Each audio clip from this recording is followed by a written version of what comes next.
বন্ধুসকল good morning. আজি আমি হাতীগড় দেৱাল মন্দিৰলৈ আহিলোঁ। আমি এটা দেৱাল মন্দিৰতে আছোঁ। মন্দিৰ দৰ্শন কৰা হৈ গ'ল। এয়া মন্দিৰৰ ভিতৰ ভাগ। দাদা, এয়া মন্দিৰৰ ভিতৰ ভাগ।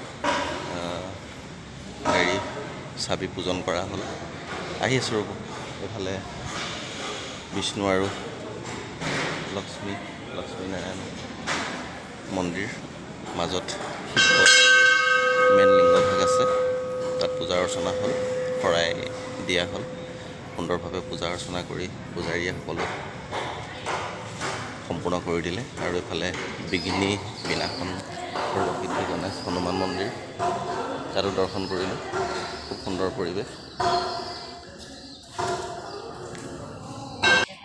এয়া মন্দিৰৰ পৰা ওলাই আহিলোঁ। ওলাই আহি মুখতে দুজন ভকত বহি আছে, তেখেতলোককো কিবা অকণমান সহায় সহযোগ কৰি এতিয়া আগফালি আহিছোঁ। একেই ওলাই আহিছোঁ আৰু অলৰেডি আমাৰ প্ৰায় হৈছেগৈ। এইফালে পুখুৰী আছে খুব সুন্দৰ, মাছ কাছ বহুত কিবা কিবি আছে। Thank U.